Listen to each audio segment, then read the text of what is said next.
لا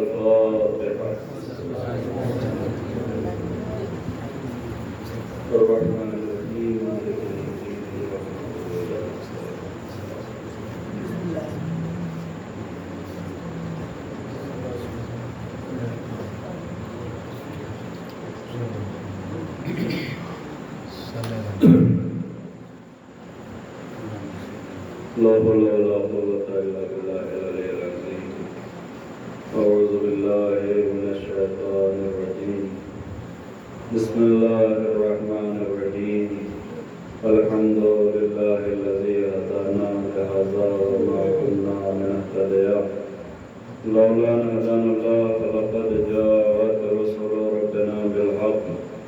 الصلاة والسلام على سيد أسر ما في الوجود سر الله في كل موجود نقطة دائرة الوجود صاحب لواء الحمد والمقام المحمود الفاتح لما غلق والخاتم لما سبق المولى الحق بالحق بالقاسم محمد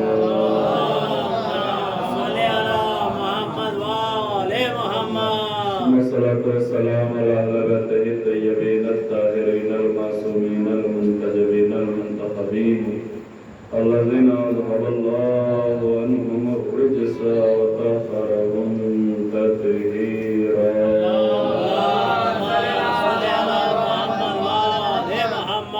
لعنة الله على أعدائهم وغاصب حقوقهم ومنكر فضائلهم وقتلتهم أجمعين. أما بعد فقد قال سبحانه وتعالى في كتابه المحكم وكتابه المتقن. أعوذ بالله من الشيطان الرجيم. بسم الله الرحمن الرحيم. إنا هديناه السبيل إما شاكرا وإما كفورا. صلوات الله.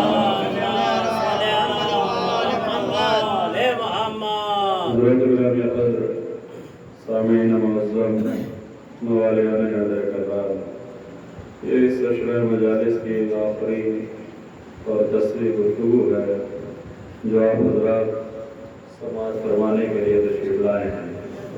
خدا آپ کی اس عبادت کو شرف قبولیت عطا فرمائے اور حضرت شہزادی کونین آپ کی اس حاضری کو اپنی بارگاہ میں قبول فرمائے. یقیناً بہت بڑی سعادت ہے اور بہت بڑی عبادت ہے کہ جو ہمارے ہاتھ ہے اور جو بی بی نے اپنی دعاؤں کے صدقے میں ہمیں عطا کی ہے. لہذا چونکہ وقت کافی تیزی سے زیادہ ہو چکا ہے، بہت زیادہ وقت تو میں آپ کا نہیں لوں گا، لیکن ہاں جتنی دیر بھی میں آپ کے سامنے ہوں کوشش کروں گا کہ اس عشرہ مجالس کا نچوڑ اور اس عشرہ مجالس کی جو گفتگو ابھی تک ہم نے کی ہے اس کو ایک پائے اتمام اور پائے اختتام تک پہنچایا جا سکے. لہٰذا وہی قرآن کریم کی آیت کریمہ جسے روزانہ آپ سماعت فرما رہے ہیں، سورہ دہر کی 3ری آیت، اِنَّا هَدَيْنَاهُ السَّبِيلَ إِمَّا شَاكِرًا وَإِمَّا كَفُورًا، کہ بے شک ہم نے اس انسان کی ہدایت کر دی ہے، اسے راستہ دکھا دیا ہے. اب اس انسان کا اختیار ہے کہ چاہے یہ ہمارے شکر گزار بندوں میں داخل ہو جائے یا ہماری نعمتوں کا انکار کرنے والوں میں چلا جائے. یعنی خداوند عالم نے اس انسان کو ہدایت کی، راستہ دکھایا، اور وہ راستہ وہی راستہ ہے جسے صراط مستقیم کہا جاتا ہے، جسے سیدھا راستہ کہا جاتا ہے. اس لیے کہ اللہ جب راستے دکھاتا ہے تو ٹیڑھے میڑھے نہیں دکھاتا. اللہ جب راستہ دکھاتا ہے تو سیدھا راستہ دکھاتا ہے، اور وہ اتنا سیدھا ہوتا ہے کہ اگر کوئی اس راستے پہ کھڑا ہو جائے تو پھر جنت وہیں سے نظر آنے لگتی ہے، کوثر وہیں سے نظر آنے لگتا ہے، سلسبیل وہیں سے نظر آنے لگتی ہے. اب ڈھونڈنے کی ضرورت نہیں ہوتی، جنت اسے تلاش کیا کرتی ہے. لہٰذا بہت مہم اور بہت ہی اہم گفتگو ہے کہ اللہ ارشاد فرمایا کہ ہم نے اس انسان کو راستے کی ہدایت کر دی ہے. اب اس انسان کا اختیار ہے کہ ہم دیکھنا چاہتے ہیں کہ اس کی طبیعت، اس کا مزاج، اس کا ضمیر، اس کا خمیر اسے کدھر لے کے جاتا ہے. یہ ہمارے اچھے بندوں میں آتا ہے یا ہماری نعمتوں کا انکار کرنے والوں میں جاتا ہے. یہ ہمارا احسان ماننے والوں میں ہے یا احسان فراموشوں میں ہے؟ قرآن اسی طرح متوجہ کر رہا ہے. پوری توجہ رکھیں کہ اہل بیت علیہ السلام کا راستہ وہ راستہ ہے کہ جسے صراط مستقیم کہا جاتا ہے، اور اللہ نے جس راستے کی ہدایت کی ہے وہ یقیناً صراط علی بن ابی طالب ہے. وہی صراط اور وہی راستہ کہ جو اماموں سے ہوتا ہوا رسولوں تک پہنچتا ہے اور رسولوں سے خدا تک پہنچتا ہے. یعنی یہ ٹیڑھا میڑھا نہیں ہے. اگر کوئی غدیر کے راستے پر لگ گیا تو غدیر سے عشیر تک پہنچے گا اور عشیر سے جنت تک پہنچے گا. لہذا مولا کائنات علی بن ابی طالب علیہ السلام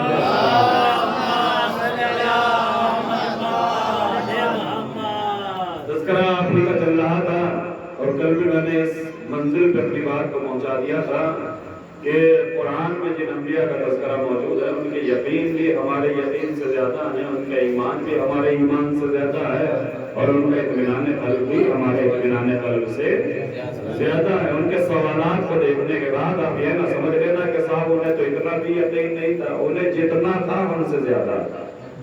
ان کا اطمینان ہم سے زیادہ، ان کا یقین ہم سے زیادہ، ان کی جو توکل ہے وہ ہم سے زیادہ. ہم جہاں پہ اللہ پہ بھروسہ کرنا چھوڑ دیتے ہیں وہ وہاں بھی اللہ پہ بھروسہ کرتے ہیں. آگ کی طرف جا رہے ہیں مگر اللہ پہ اتنا بھروسہ ہے کہ جس کی محبت میں آگ کی طرف پھینکا جا رہا ہوں وہی اللہ مجھے بچا لے گا. یہی تو گفتگو چل رہی تھی. جناب ابراہیم اللہ کی بارگاہ میں کہہ رہے ہیں کہ بارے الہ میرے ایمان میں اضافہ، میرے یقین میں اضافہ ہو جائے گا، اطمینان قلب میں اضافہ ہو جائے گا. مجھے دکھا دے کہ تو مردوں کو کیسے زندہ کرتا ہے. جناب عیسیٰ نے بھی مردوں کو زندہ کیا. جناب ابراہیم کے ذریعے سے بھی اللہ نے مردوں کو زندہ کرایا. اور کیسے زندہ کرایا کہ پرندے پکڑوائے، پکڑوانے کے بعد ان کا قیمہ کروایا، اور قیمہ کروانے کے بعد انہیں چوٹیوں پر رکھوایا. اور جناب ابراہیم چونچ پکڑ کے آواز دیتے تھے. مور کی چونچ پکڑی، آواز دی مور آ جا. تو کہنے میں دیر لگی مگر مور کو آنے میں دیر نہیں لگی. یہ قرآن پڑھ رہا ہوں میں، روایت نہیں پڑھ رہا ہوں، آیتیں پڑھ رہا ہوں. قرآن کہہ رہا ہے ثم ادعوہن، جب تم انہیں پہاڑیوں پر رکھ دو. یہ تو کہا اللہ نے اے ابراہیم 4 پرندے پکڑ لو، فخذ اربعۃ من الطیر، 4 پرندوں کو پکڑ لو، فصرهن الیک، اور انہیں قیمہ کرو. ثم اجعل علی کل جبل منهن جزءا، اور اس کے بعد تھوڑا تھوڑا قیمہ ان 4 پرندوں کا آپس میں ملانے کے بعد تھوڑا تھوڑا قیمہ پہاڑوں کی چوٹیوں پہ رکھ دو. ثم ادعوہن، صرف قیمہ کر کے چھوڑ نہ دینا، ورنہ پتہ کیسے چلے گا کہ زندہ کون ہے اور مردہ کون ہے؟ پتہ کیسے چلے گا کہ زندہ کون ہے اور مردہ کون ہے؟ اے ابراہیم ان پرندوں کا قیمہ پہاڑوں کی چوٹیوں پر رکھنا، اور اس کے بعد ثم ادعوہن، انہیں آواز دینا. یاتینک سایہ، تو یہ دم تمہاری طرف اڑتے ہوئے چلے آئیں گے. اللہ کی نظر میں مردہ وہ نہیں ہے جس کی روح نکل جائے. اللہ کی نظر میں مردہ وہ ہے جسے نبی بلائے اور وہ پلٹ کے نہ آئے. یہ قرآن ہے. اللہ کی نظر میں مردہ وہ ہے کہ جسے نبی بلائے اور وہ پلٹ کر نہ آئے، اور جسے نبی آواز دے اور وہ پلٹ کے چلا آئے. تو اگر مردہ بھی ہو تو اللہ کی نظر میں زندہ. ارے جنہیں پرندوں کی زندگی سمجھ میں نہیں آئی انہیں شہدائے کربلا کی زندگی کیا صلوات پڑھے اور محمد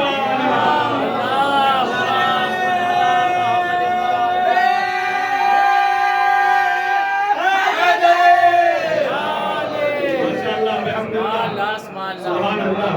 یہ نعرے یہ ایمان کی مضبوطی کی دلیل ہے، ایمان کی مضبوطی کی دلیل ہے. اس لیے کہ ہر کسی کے بس کی یہ نام لینا نہیں ہے. یہ نام علی ہر انسان نہیں لے سکتا ہے. اس کے لیے بڑی طہارتوں کی ضرورت ہے. امام کی خدمت میں آیا شخص اور آنے کے بعد کہا کہ مولا مجھے مصیبتوں میں آپ کی محبت دل کو ٹھنڈک پہنچاتی ہے. میرے مولا نے فرمایا اپنی ماں کو دعا دیا کر کہ اس نے امانت میں خیانت نہیں کی. یہ محبت دولت سے نہیں کمائی جاتی، طہارتوں سے کمائی جاتی ہے. یہ محبت ابا کی وراثت میں نہیں ملتی، ماؤں کی طہارت سے ملا کرتی ہے.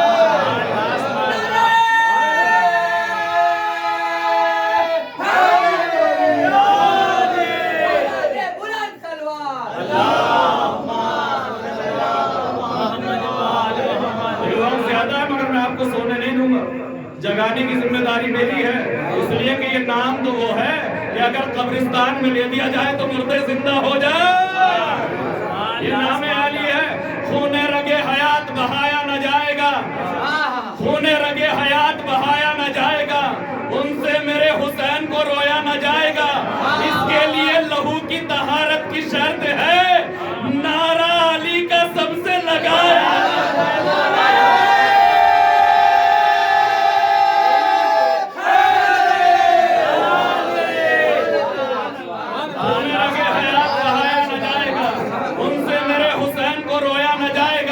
اس کے لیے لہو کی طہارت کی شرط ہے، نعرہ علی کا سب سے لگایا نہ جائے گا، سر پر ہے میرے حضرت عباس کا علم، ارے دوزخ میں تو کیا میرا سایہ نہ جائے گا۔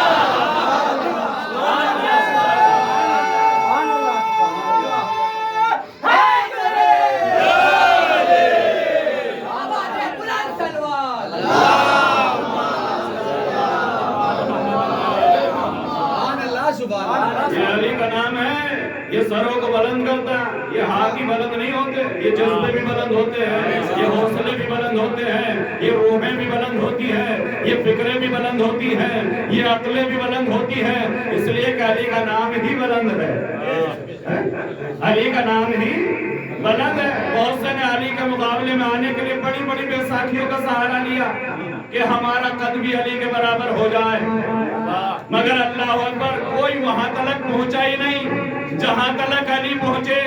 رسول کو اپنے دوش پہ بلند تو کیا، مگر کسی میں اتنی ہمت نہ ہوئی کہ وہ رسول کے دوش پہ کھڑا ہو جائے، کسی میں اتنی ہمت نہ ہوئی کہ وہ رسول کے دوش پہ کھڑا ہو جائے، اس لیے کہ رسول کے دوش پہ آنے کے لیے شرط یہ ہے کہ وہ بت پرست نہ ہو، بت شکن ہو،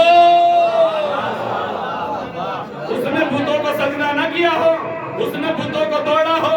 علی نے بتوں کو توڑا، خانہ کعبہ میں آنے کے بعد اب چھوٹے بت تھے لہذا بتوں کو بتوں سے توڑا، لات کو عزا سے توڑا، عزا کو منات سے توڑا، منات کو لات سے توڑا، یہ بتوں کے نام ہیں، بت شکنوں کو یاد ہے، توڑا، اور جب توڑا تو بڑے بڑے بت باقی رہ گئے کہ یا رسول اللہ انہیں کیسے توڑوں؟ کہا علی آ جاؤ میرے دوش پر، آ جاؤ میرے دوش پر۔ اللہ اکبر، دنیا کہاں کہاں چڑھے گی، ارے کہیں بھی چڑھ جائے مگر دوش رسالت کی بلندی نہیں مل سکتی، دوش رسالت کی بلندی نہیں مل سکتی ہے۔ اب ہم سے یہ شکوہ کیا جاتا ہے کہ بھئی تم علی ہی کا تذکرہ کیوں کرتے ہو، علی ہی کا نام کیوں لیتے ہو، ہر جنگہ علی، بدر میں علی، خیبر میں علی، خندق میں علی، احد میں علی، مسجد میں علی، منبر پہ علی، بستر پہ علی، جنت میں علی، قبر پہ علی، کوثر میں علی۔ ارے ہم کیا کریں، ہم مجبور ہیں، ہم نے جہاں علی کو دیکھا بس علی ہی کا تذکرہ کیا ہے، اگر کوئی اور نظر آ جاتا تو اس کا بھی تذکرہ ہو جاتا، مگر کیا کریں کہ علی کے علاوہ کوئی نظر ہی نہیں آتا۔ مرد میدان علی، کل ایمان علی، ساقی کوثر علی، خیبر کو پلٹنے والا علی، سورج کو پلٹانے والا علی، ارے علی ہے۔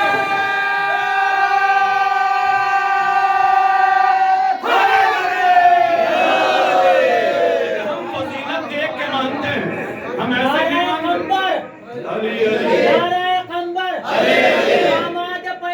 زہرا کے شوہر، حسنین کے بابا، عمر کے دادا، عثمان کے نانا، فاتح خیبر، زمین میں دیکھا، بدر میں دیکھا،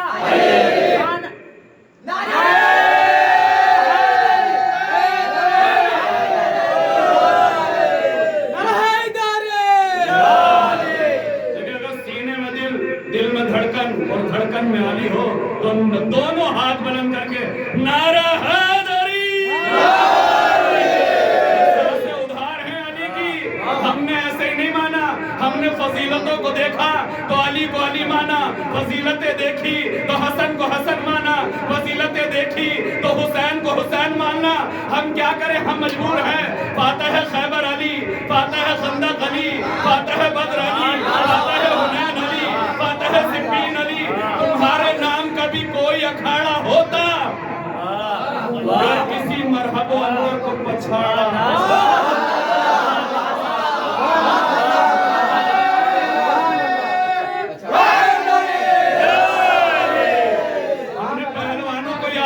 کہتے ہوئے دیکھا ہے, ہم نے پہلوانوں کو یا علی کہتے ہوئے دیکھا ہے, ہم نے دشمنوں کو بھی یا علی کہتے ہوئے دیکھا ہے. اس لیے کہ نام علی کی تاثیر یہ ہے, گرتا ہوا انسان سنبھل جاتا ہے جب نام علی منہ سے نکل جاتا ہے. جب نام علی منہ سے نکل جاتا ہے گرتا ہوا انسان, اور جب نام بھلا منہ سے نکل جاتا ہے سنبھلا ہوا انسان. یہ علی کا نام ہے. تمہارے نام کا بھی کوئی اکھاڑا ہوتا, گر کسی مرحبا انتر کو پچھاڑا ہوتا. یہ تو سچ ہے کہ کوئی بن نہیں سکتا حیدر, ارے باب خیبر نہ سہی کچھ تو اکھاڑا.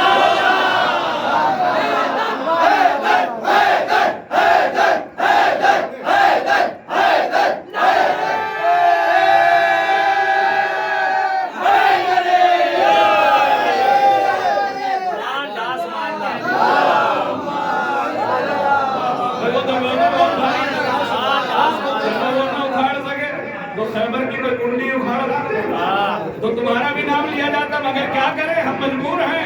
علی کے علاوہ کوئی نظر ہی نہیں آتا. علی ہی ہے جو ہر جگہ نظر آئے. اب بتوں کو توڑوانا ہے, علی کو اپنے دوش پہ اٹھایا, اور اٹھانے کے بعد جسے رسول بلند کرے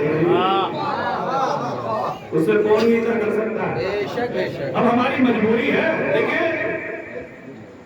کسی شاعر نے 4 مصرے کہے تھے جب مولا کائنات حضرت علی ابن ابی طالب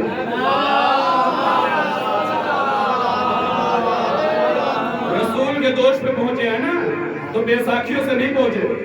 رسول نے خود بلند کیا ہے. علی بے ساکھیوں کا سہارا نہیں لیتے. علی فضیلتیں خود علی کا طواف کرتی ہیں. وہ پاؤں رکھے دوش پیغمبر پہ کھڑے ہیں. کتنے بڑے ہیں علی؟ دوسرے مصرے کتنے بڑے بڑے. آج تو رسول نے اپنے سے بھی بڑا کر دیا ہے. دیکھیں آپ رسول سے بڑے ہیں اس وقت دکھ رہے ہیں. میں یہ نہیں کہتا کہ رسول سے بڑے ہیں, مگر دیکھنے والے جنہیں یہ کہنے کا شوق ہے کہ رسول سے بڑھا دیتے ہیں, رسول سے بڑھا دیتے ہیں. ارے جسے رسول بڑھا رہے ہوں اسے ہم بڑھانے والے کون ہوتے ہیں؟ وہ پاؤں رکھے دوش پیغمبر پہ کھڑے ہیں. اب جتنا دکھاؤں بس اتنا دیکھنا. وہ پاؤں رکھے دوش پیغمبر پہ کھڑے ہیں. اللہ کے بعد آج علی سب سے بڑا ہے.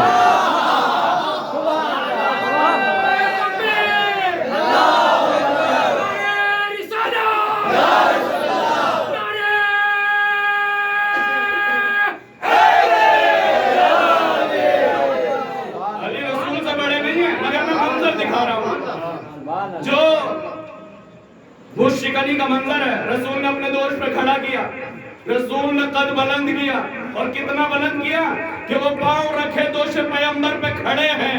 اللہ کے بعد آج علی سب سے بڑے ہیں. ارے کس کس کو اٹھاؤ گے روایت کے سہارے؟ وہ پاؤں رکھے دوش پیغمبر پہ کھڑے ہیں. اللہ کے بعد آج علی سب سے بڑے ہیں. کس کس کو اٹھاؤ گے روایت کے سہارے؟ تاریخ کے کوڑے میں بہت لوگ پڑے ہیں.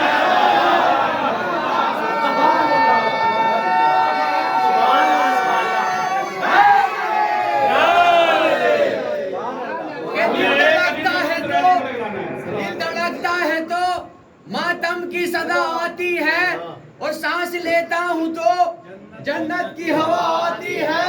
اور قبر میں بولے ملک کیا ٹوٹا دادا علم, تیری میت سے تو خوشبو وفا آتی ہے. ایک نعرہ حیدرے بلند صلوات.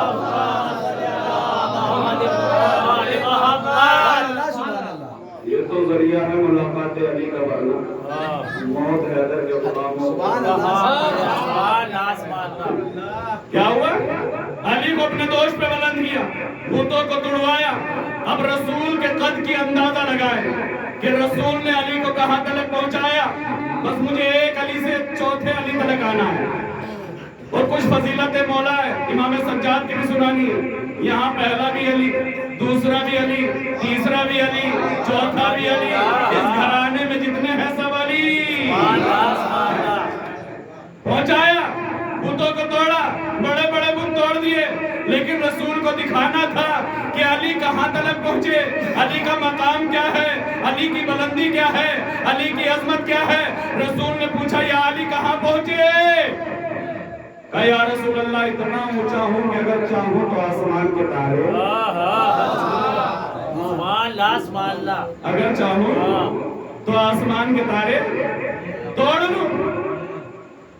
پھر توڑتے کیوں نہیں؟ کہا یا رسول اللہ توڑ کے کیا کروں، یہ تو میرے دروازے پر خود اتر آتے ہیں۔ یا رسول اللہ توڑ کے کیا کروں کہ یہ تو میرے دروازے پہ خود اتر آتے ہیں۔ سوچ رہا ہوں کیسے کروں گا مدح حیدر میں، میرا مولا نور کا پیکر خاک کا پیکر میں، سورج کی تعریف کروں کیا ذرہ ہو کر میں۔ ارے میرے لقب کا غاصب کاظم ابن کاظم ہے، میرا لقب صدیق اکبر ساقی کوثر میں۔ دوش نبی پہ میری بلندی کا یہ عالم تھا، چھو سکتا تھا ہاتھ بڑھا کے عرش کا تارا۔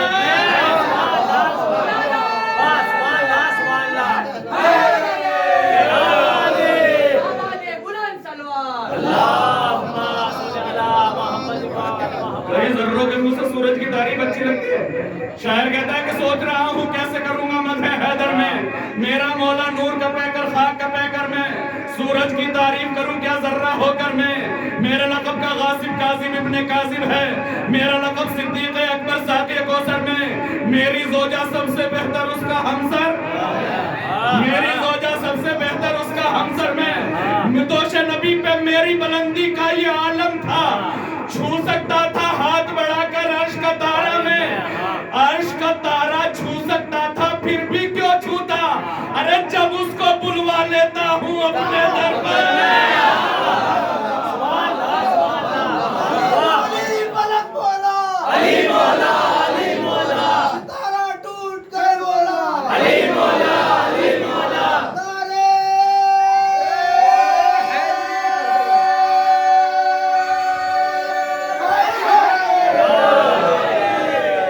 یہ ہمارا پہلا علی اور ہمارا چوتھا علی خانہ کعبہ کے پاس لے آؤں۔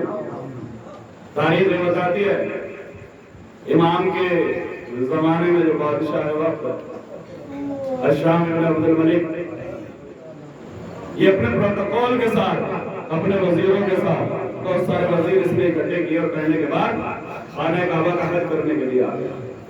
الشام ابن عبد الملک ابن مروان آیا اور خانہ کعبہ کا حج کرنے کے لیے آیا، اور جب خانہ کعبہ کا حج کرنے کے لیے پہنچا تو روایت یہ کہتی ہے کہ خانہ کعبہ کا حج تو کر لیا، اب جب طواف کر رہا تھا تو طواف میں اس کا دل یہ چاہا، لیکن طواف کی ابتدا بھی حجر اسود سے ہوتی ہے اور انتہا بھی حجر اسود پہ ہوتی ہے، سٹارٹنگ پوائنٹ بھی یہی ہے اور اینڈ بھی یہی پہ ہوتا ہے۔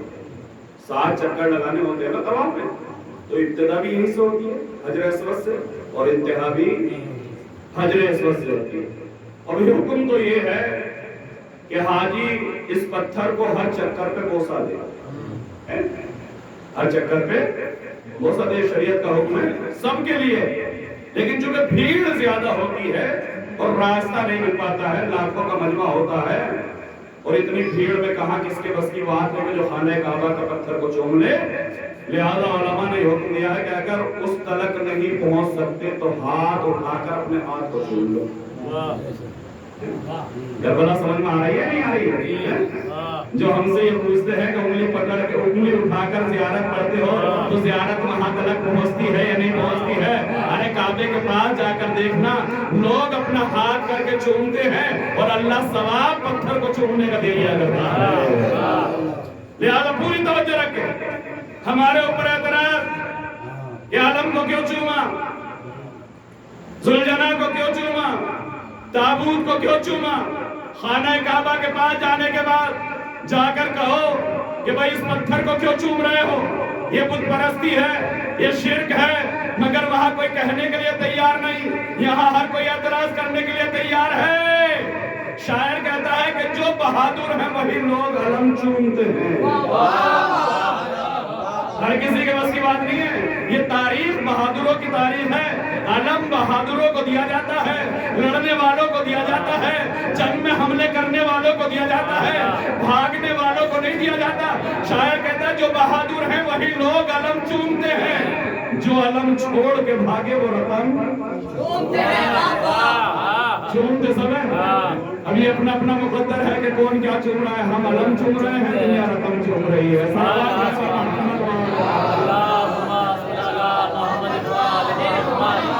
مگر وہاں جا کے تو سب چومتے ہیں۔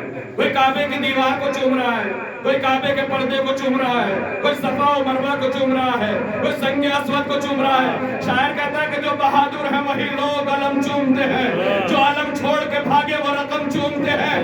ارے سنگ اسود کے لیے ایک بھی فتویٰ نہ دیا، بدعتی لوگ بھی دیواریں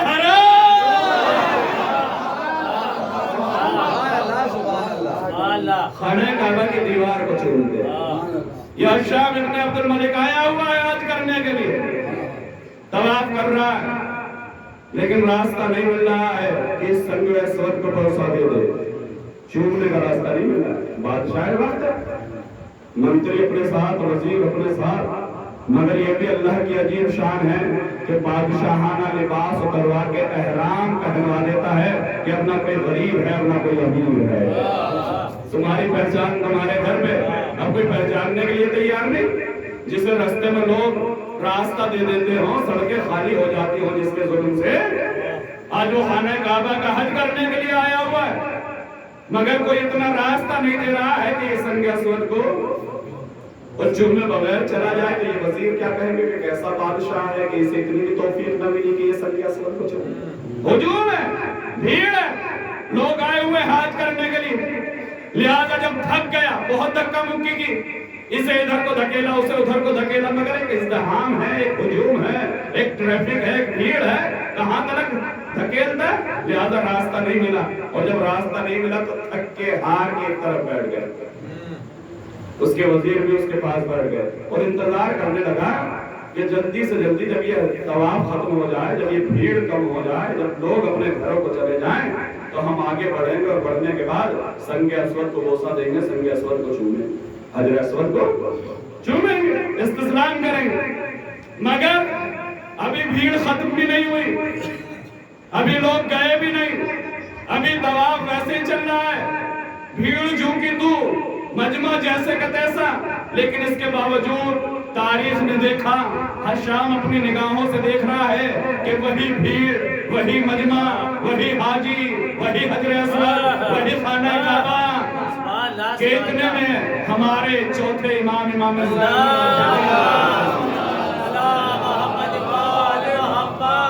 آپ احرام باندھے ہوئے داخل ہوئے۔ امام کے ساتھ نہ کوئی وزیر، نہ کوئی منتری، نہ کوئی خادم، نہ کوئی نوکر، کوئی نہیں، اکیلے۔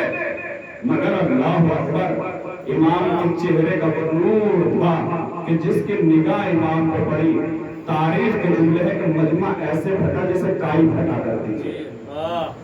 سبحان اللہ، سبحان اللہ۔ امام کے قدم آگے بڑھے اور مجمع ایسے پھٹا جیسے کائی پھٹا کرتی، اور سنگ اسود طرف پورا راستہ بن گیا۔